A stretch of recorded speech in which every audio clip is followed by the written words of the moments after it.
उत्तराखंड के पहाड़ी इलाकों में सफर आसान करने और धार्मिक एवं पर्यटन स्थलों की कनेक्टिविटी मजबूत करने के लिए रोपवे नेटवर्क विकसित करने की तैयारी तेज हो गई है।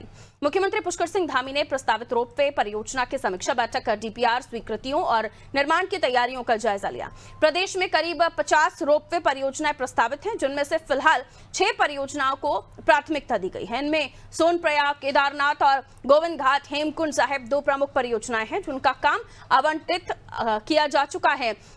वहीं काठगोदाम, हनुमानगढ़ी, कनकचौरी, कार्तिक स्वामी, रैथल, बारसो, बरनाला और जोशीमठ औली गौरसो रोपवे परियोजना भी अलग अलग चरणों में आगे बढ़ रही है।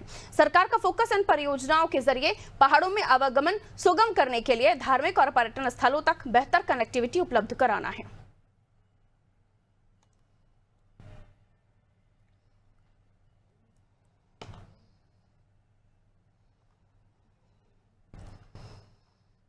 तो सोनप्रयाग, केदारनाथ और अन्य रोपवे का काम जारी है।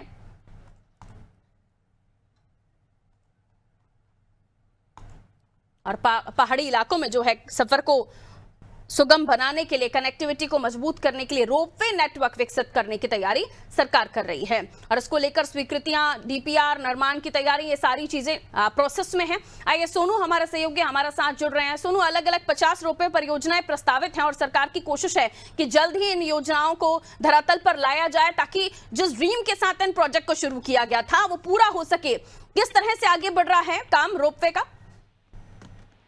देखिए पारुल, अब मुख्यमंत्री ने एक समय सीमा निर्धारित करते हुए अधिकारियों को हिदायत भी दी है और दिशा निर्देश भी दिए हैं कि एक तय समय सीमा में गुणवत्ता के साथ इन परियोजनाओं को धरातल पर उतारा जाए। लिहाजा एक सीमित समय में सरकार इन तमाम परियोजनाओं का लाभ प्रदेश के जनमानस के साथ साथ जो बाहरी क्षेत्रों से तीर्थाटन के रूप में, एक पर्यटक के रूप में लोग यहाँ पहुंचते हैं, उनको लाभ प्राप्त हो सके।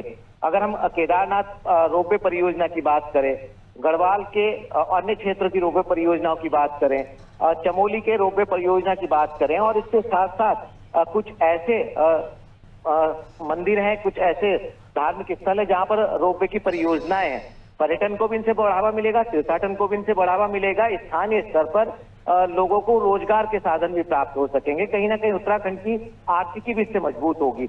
ऐसे में सरकार का ये जो रोपवे परियोजना का एक कहें हम सपना है, इस सपने को जल्द से जल्द धरातल पर उतारने के प्रयास किए जा रहे हैं। और यही वजह है कि मुख्यमंत्री ने आज अधिकारियों को हिदायत देते हुए दिशा निर्देश दिए हैं कि गुणवत्ता के साथ गंभीरता से आपको इन परियोजनाओं के कार्यों को धरातल पर उतारना है, ताकि समय रहते लोगों को इनका लाभ प्राप्त हो सके। तमाम परियोजनाएं हैं जो रोपवे नेटवर्क है, इस रोपवे नेटवर्क को गंभीरता से अधिकारियों को करना होगा और एक निश्चित समय सीमा में धरातल पर उतारना होगा। इससे कहीं ना कहीं सरकार की एक और मंशा जो है वो साफ जाहिर हो रही है पारुल, जो एक पर्यावरण के साथ साथ विकास के नए आयाम स्थापित करने की है, खास तौर पे पर्यावरण का संतुलन बना रहे।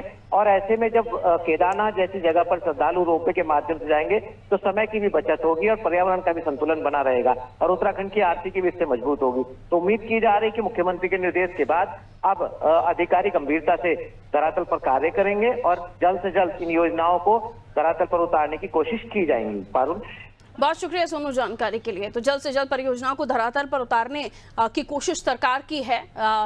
रोपवे का शुरू होना, रोपवे प्रोजेक्ट का जो जगहों पर योजनाएं हैं, 50 रोपवे परियोजनाएं, उनका शुरू होना जो प्रस्तावित है अभी, उसको लेकर तेजी लाई जा रही है। और इससे न केवल उत्तराखंड की आर्थिकी में बल मिलेगा, मजबूत होगी और लोगों को भी सफर करने में आसानी होगी।